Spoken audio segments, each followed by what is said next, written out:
The walls of Lakeside Correctional Facility had witnessed countless secrets over the years, but none as devastating as the one that would eventually cost 2 lives. When Officer Marcus Reynolds first took Jamie Torres under his protection, no one could have imagined how their relationship would evolve, or how it would end in bloodshed during what should have been a routine prison visit. Before we jump back in, tell us where you're tuning in from, and if this story touches you, make sure you're subscribed, because tomorrow I've saved something extra special for you. Marcus Reynolds awakened to the familiar sound of his 5:30 alarm.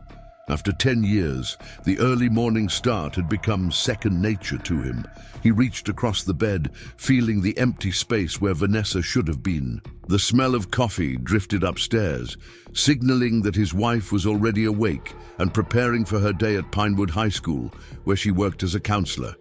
15 years of marriage had forged a comfortable rhythm between them. Their modest 2-story home on Maple Street was the prettiest in the neighborhood. Not because it was the largest, but because Vanessa had poured her heart into every detail, from the carefully cultivated flower beds to the handcrafted welcome sign that greeted visitors at the door. "Morning," Marcus called as he descended the stairs, adjusting his correctional officer's uniform. Vanessa stood at the kitchen counter, elegantly put together even at this early hour. At 36, she looked remarkably youthful. Her chestnut hair fell in soft waves around her shoulders, and her posture was perfect, a remnant from years of dance training. "I made your favorite," she replied, sliding a plate of French toast toward him. "Danny called earlier. He said something about a new transport arriving today." Marcus nodded, savoring the breakfast. Officer Daniel Patel had been his closest friend since they'd both started at Lakeside 10 years earlier. "Yeah, transfers from Eastridge. They're shutting down that wing for renovations."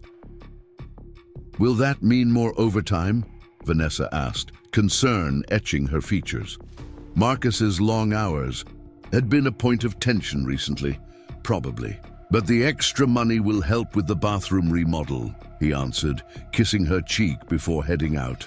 The drive to Lakeside Correctional took exactly 23 minutes from their home in the suburbs of Pinewood. The facility itself sat just outside town limits, surrounded by the dense pine forests that gave the town its name. As Marcus drove through the imposing main gate, the morning sun glinted off the razor wire topping the perimeter fence. "Reynolds!" "Just in time," Danny called out, waving from the security checkpoint. "Transport's 10 minutes out." His dark eyes twinkled with the excitement of breaking routine. The relationship between corrections officers was unique, a brotherhood forged in the daily tension of managing a facility housing 500 inmates.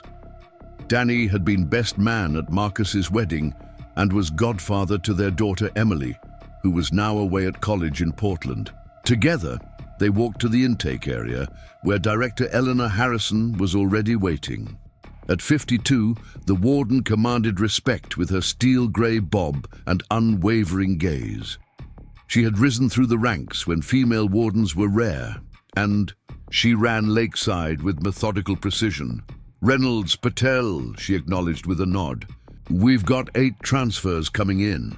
I want this processed quickly and efficiently." The transport van arrived precisely on schedule. As the inmates filed out, handcuffed, shackled, and dressed in orange jumpsuits, Marcus followed standard procedure, checking each one against the manifest. The 6th inmate caught his attention. "Torres, Jamie, ID number 27845, Marcus read aloud. The inmate stepped forward. Medium height with delicate features and short-cropped dark hair. There was something immediately different about Torres.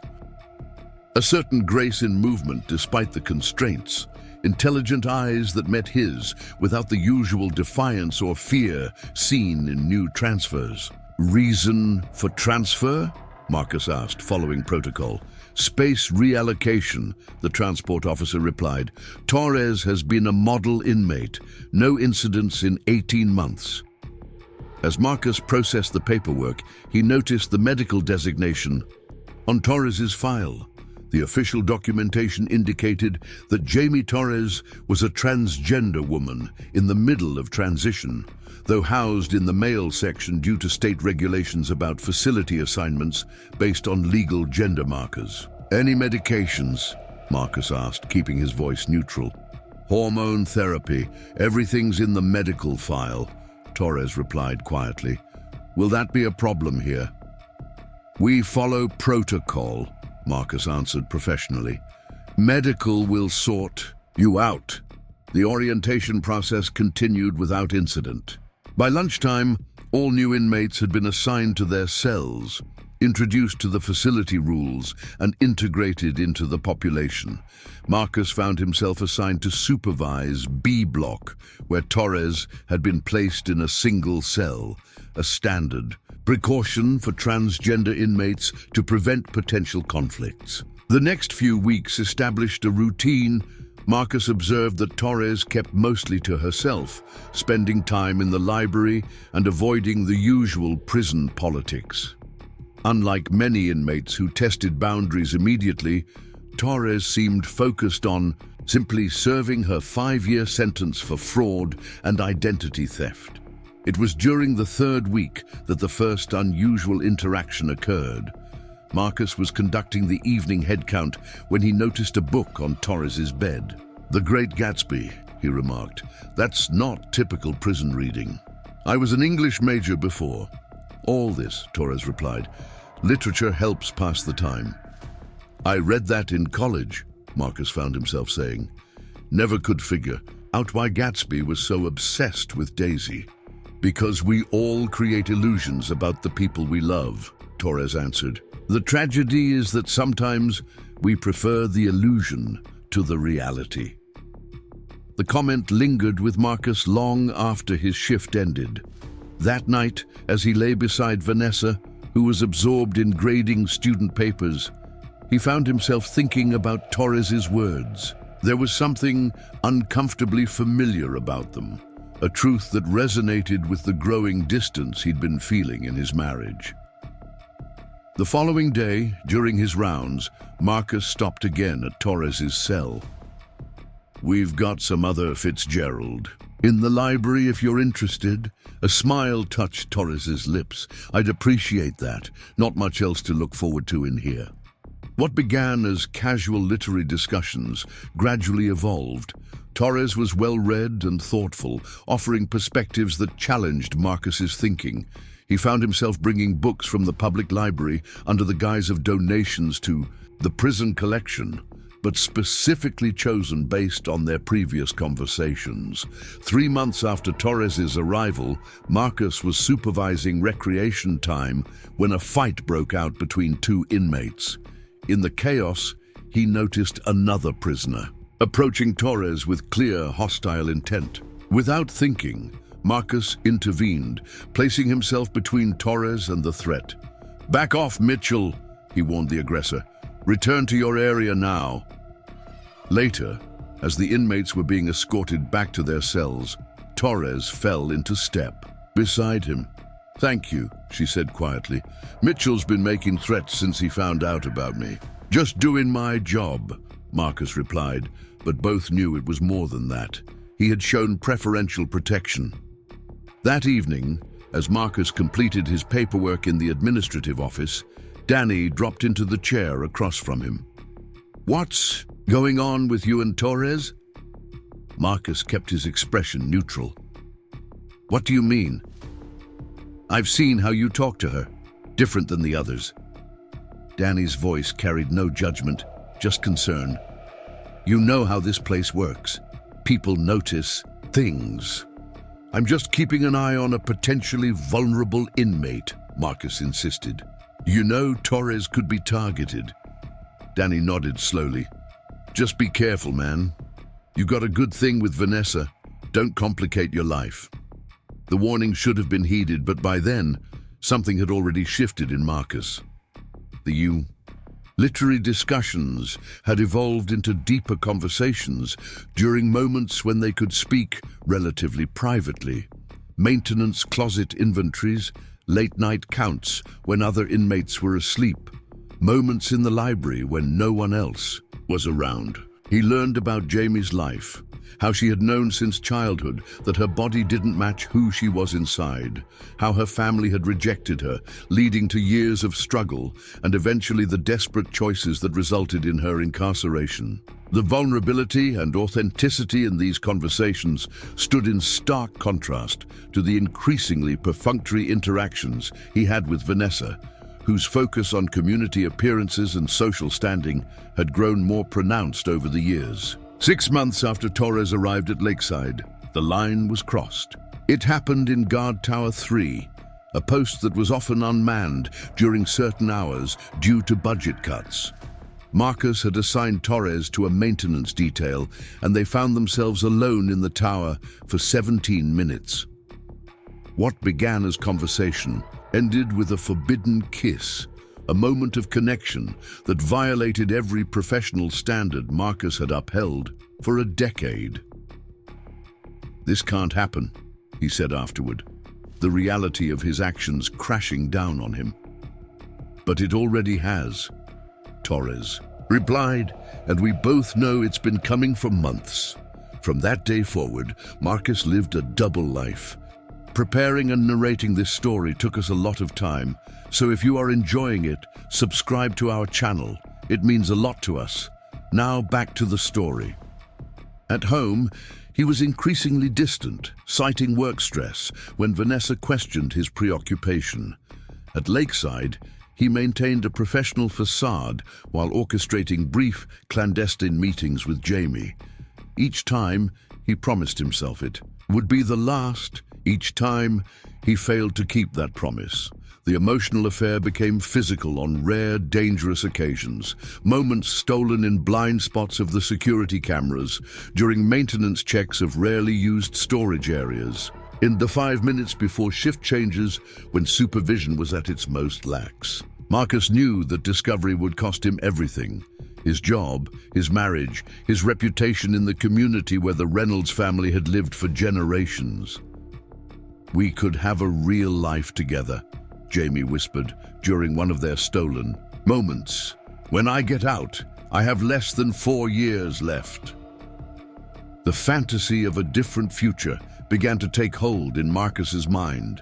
Jamie understood him in ways Vanessa never had, accepted parts of himself he had never revealed to anyone.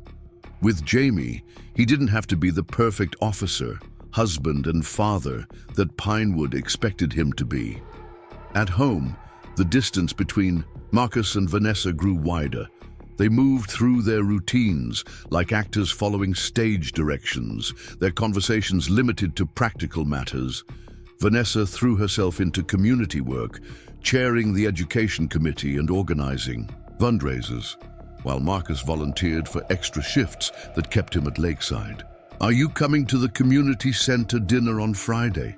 Vanessa asked one morning, her voice carrying a forced casualness. "Everyone's been asking about you." "I picked up an overnight," Marcus lied.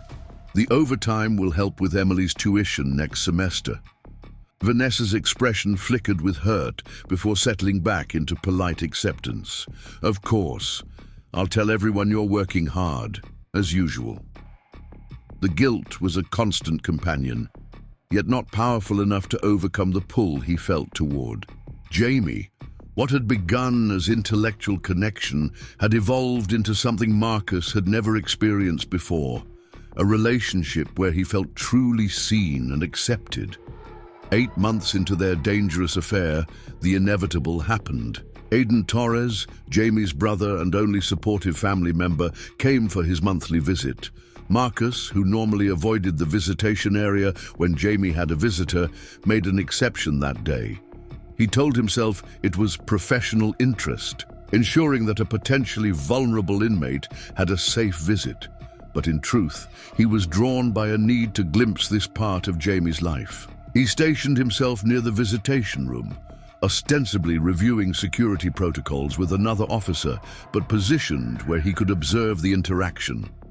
Aiden Torres was strikingly similar to Jamie, the same expressive eyes, the same animated way of talking with their hands. The siblings were clearly close, leaning toward each other across the table, their conversation intense.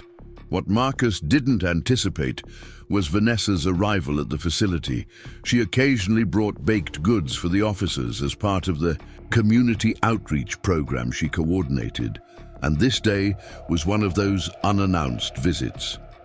Marcus was so focused on watching Jamie that he didn't notice his wife enter the administrative area adjacent to the visitation room. The moment unfolded like a slow-motion collision.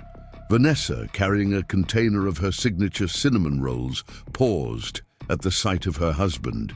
His posture, the intensity of his gaze fixed on the visitation room, something about it caught her attention. She followed his line of sight to Jamie and Aidan. "Marcus!" Her voice broke his concentration. "I brought treats for the break room." He turned, startled. "Vanessa, I didn't know you were coming by today." "Clearly," she said, her eyes moving between him and the visitation room. "Who are you watching?" "Just routine supervision," he answered too quickly. "New inmate with a visitor." Something in his tone must have betrayed him, because Vanessa's expression shifted subtly. She knew him too well, could read the small tells that indicated dishonesty. But in public, surrounded by his colleagues, she maintained her composure. "Well, I won't keep you from your duties. The roles are for everyone in the break room." Her voice was measured, perfect. Only someone who had been married to her for 15 years would have detected the undercurrent of suspicion. After she left, Marcus tried to convince himself that nothing had been revealed. But that evening, when he returned home, the atmosphere had changed. Vanessa was quiet during dinner, observing him with new awareness.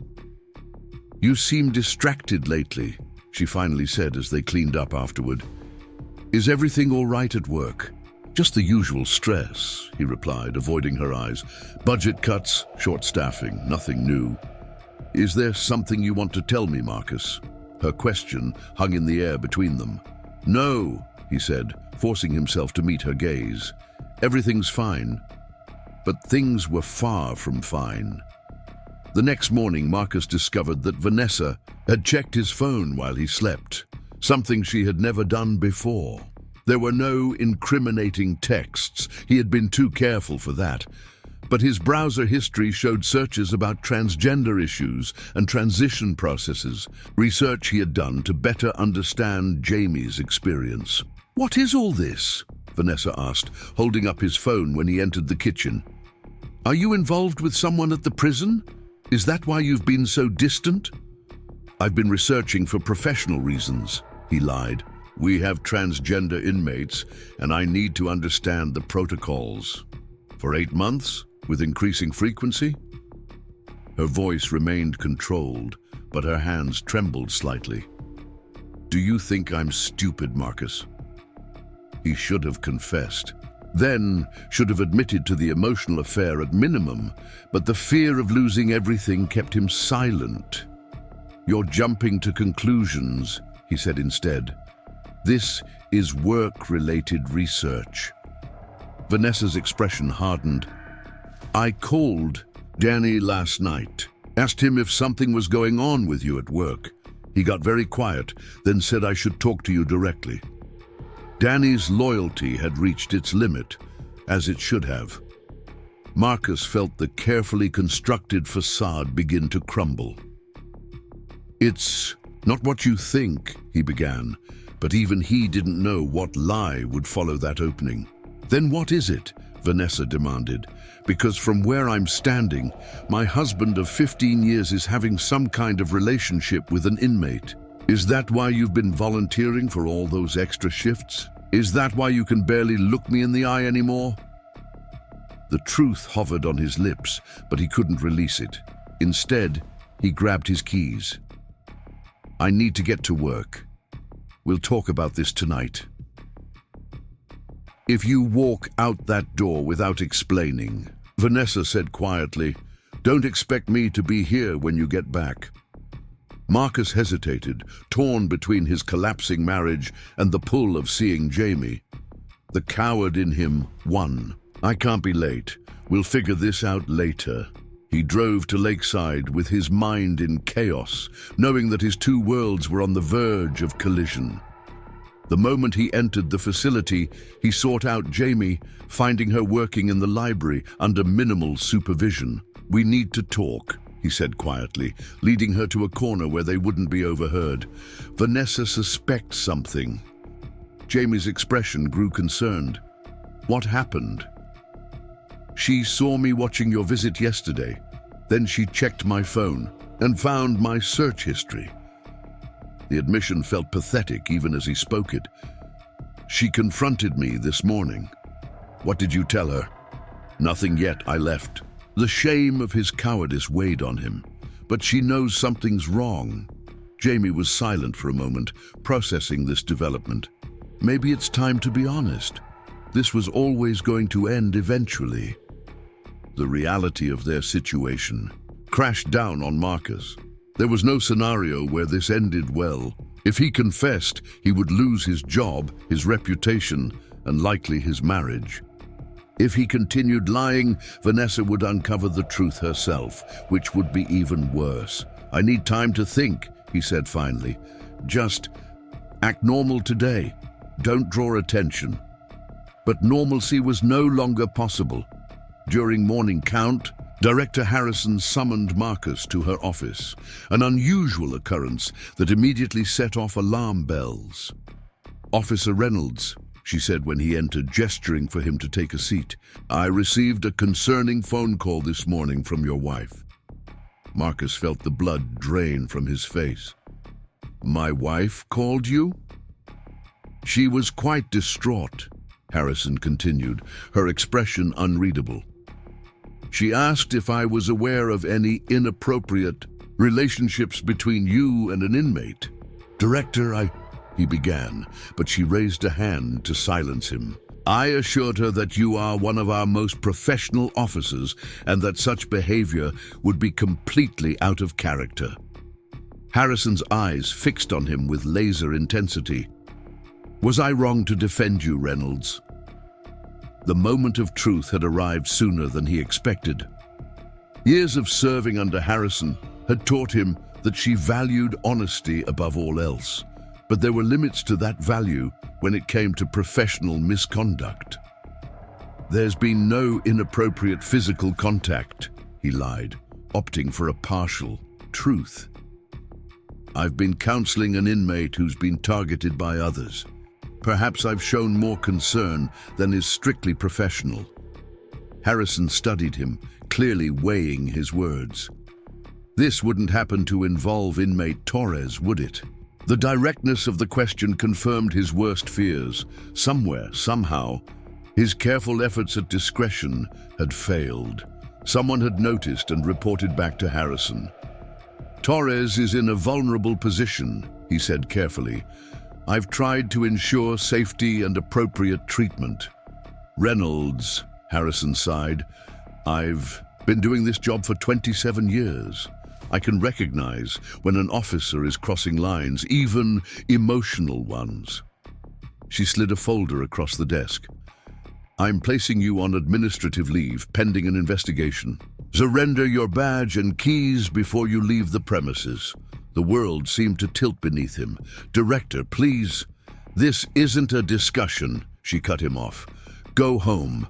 Deal with your personal situation. We'll contact you when the investigation is complete."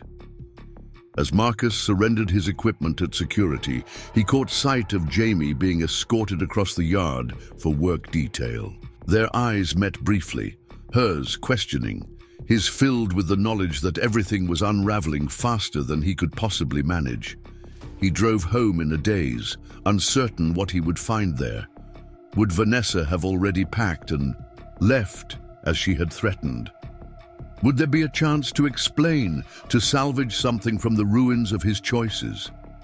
The house was silent when he arrived, but Vanessa's car was in the driveway. He found her sitting in the living room, surrounded by photo albums, pictures of their wedding, Emily's childhood, family vacations, all the evidence of a life built together over decades.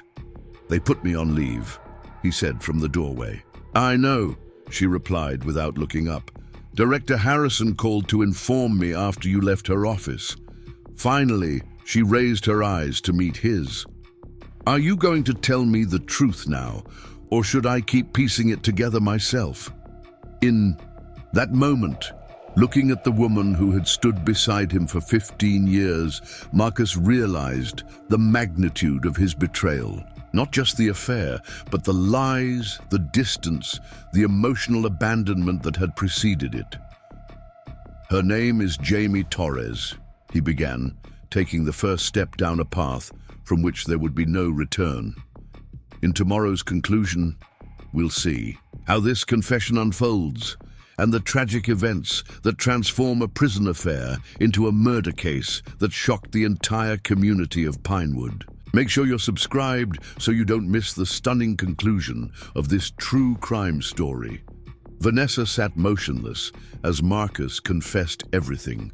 The conversations with Jamie that had started innocently enough, the growing emotional connection, and finally, the physical relationship that had violated every professional and personal boundary. His words hung in the air between them, irretrievable and devastating.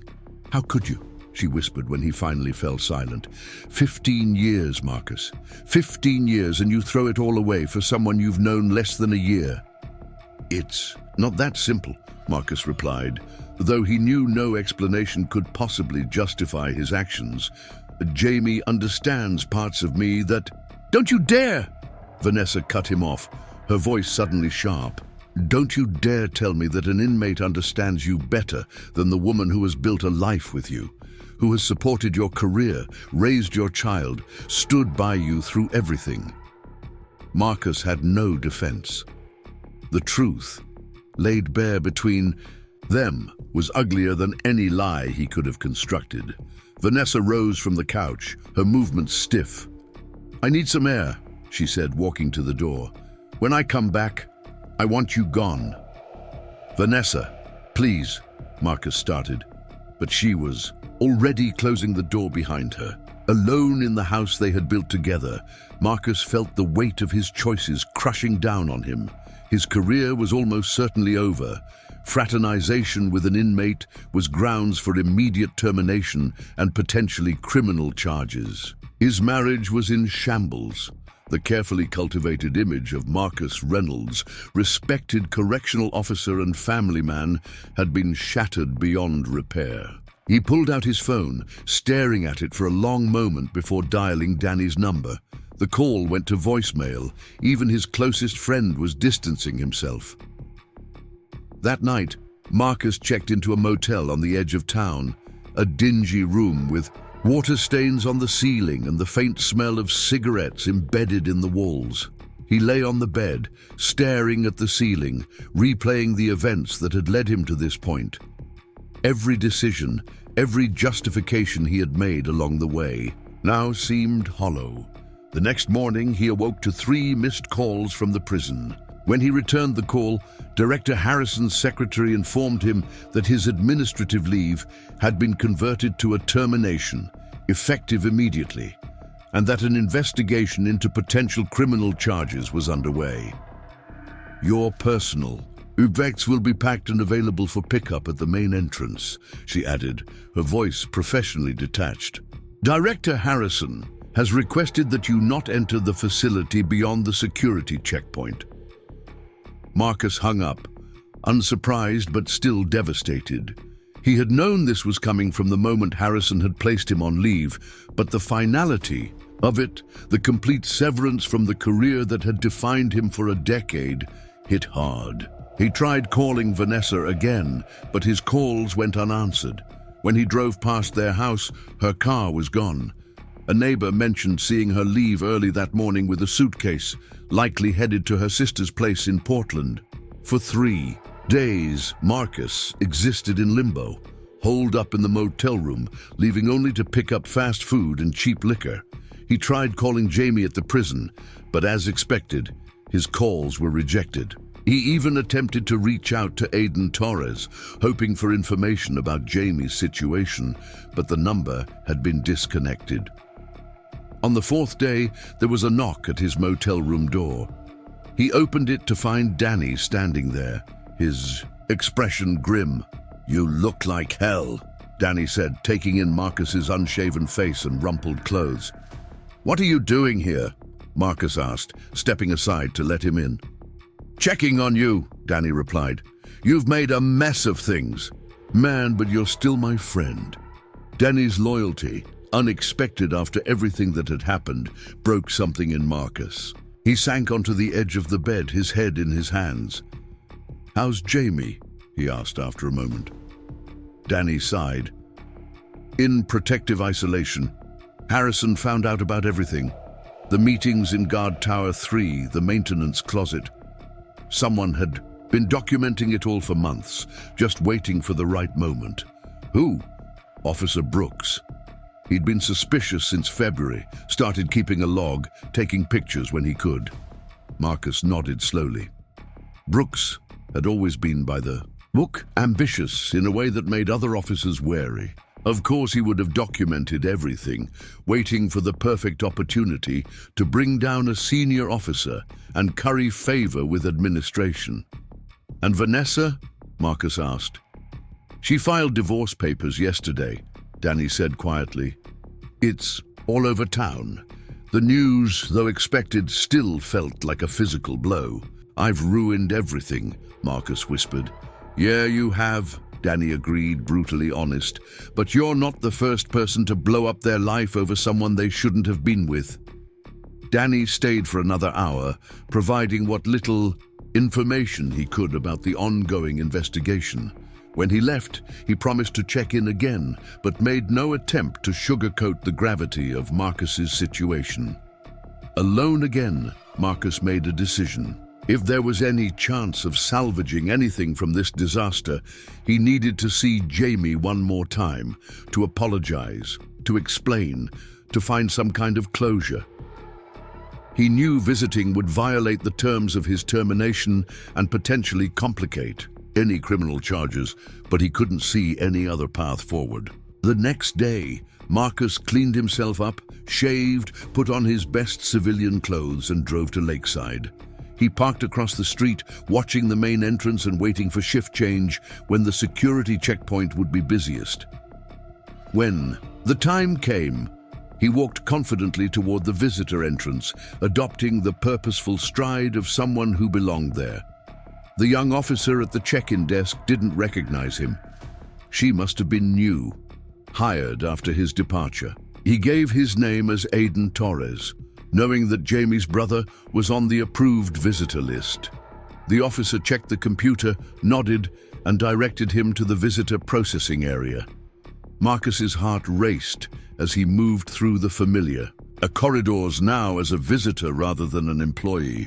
He kept his head down, avoiding the gazes of former colleagues who might recognize him. The visitation room was half full when he entered, inmates and their families seated at small tables under the watchful eyes of two officers, neither of whom Marcus recognized, thankfully. He took a seat at an empty table and waited. 10 minutes later, Jamie entered, escorted by an officer. She froze momentarily when she saw Marcus, clearly not expecting her brother to be her former lover. "You shouldn't be here," she said as she sat down across from him, keeping her voice low. "They'll arrest you." "I had to see you," Marcus replied. "I needed to know you're okay." Jamie glanced nervously at the guards. "I'm in isolation. They know everything, Marcus. Someone was watching us for months." "I know. Danny told me." "They're adding time to my sentence," Jamie continued, her voice strained. 3 more years for inappropriate relationship with facility staff. I'll lose my transition care, be transferred to a maximum security facility." The magnitude of what he had done to her hit Marcus with full force. His selfishness hadn't just destroyed his own life, it had devastated Jamie's as well. "I'm so sorry," he whispered, reaching across the table to take her hand. She pulled away. Don't. They're watching us right now. Marcus glanced up to see one of the officers speaking into his radio, his eyes fixed on their table. The jig was up. Jamie, I never meant... It doesn't matter what you meant, she interrupted, her voice suddenly cold. Look what you've done to us both. Was it worth it? Before Marcus could answer, the door burst open and Director Harrison entered, flanked by two senior officers. Her face was a mask of controlled fury as she approached their table. Mr. Reynolds, she said, her voice carrying across the now silent room. You are in violation of the terms of your termination. These officers will escort you from the premises. As one of the officers took his arm, Marcus looked back at Jamie. Her expression was unreadable, a mix of anger, sorrow, and something else, something that might have been regret, or perhaps simply resignation. I'm sorry, he mouthed as they led him away. Outside, in the prison parking lot, Harrison herself confronted him. That was beyond stupid, Reynolds. Criminal trespassing charges will be added to the misconduct investigation. I just needed to talk to her, Marcus said quietly, to apologize. You've done enough damage, Harrison replied. Go home. Deal with the mess you've made of your life. Stay away from my facility and from Torres. As Marcus turned to leave, a car screeched into the parking lot, tires throwing gravel. Vanessa jumped out, her face contorted with rage, her eyes wild. You! She screamed, advancing on Marcus. I knew you'd come here. Even now you can't stay away from her. Vanessa, calm down, Marcus said, holding up his hands. We need to talk, but not here. There's nothing to talk about. She reached into her purse and pulled out a small revolver, the one Marcus had insisted she keep in their bedside table for protection when he worked nights. Vanessa, put the gun down, Harrison ordered, her hand moving to her own weapon. But Vanessa's focus was entirely on Marcus, the barrel of the gun pointed at his chest. 15 years, she screamed. 15 years I gave you, and you threw it all away for a convict. Mrs. Reynolds, Harrison said, her voice calm but firm, you don't want to do this. Put the weapon down. Time seemed to slow as Marcus stared into the eyes of the woman he had betrayed so completely. He saw the moment something broke inside her, the last thread of restraint snapping. The gunshot echoed across the parking lot. Marcus felt the impact like a sledgehammer to his chest, the force of it knocking him backward onto the asphalt. As darkness closed in around him, the last thing he saw was Vanessa's face, transformed from rage to horror at what she had done. Up next, you've got two more standout stories right on your screen. If this one hit the mark, you won't want to pass these up. Just click and check them out.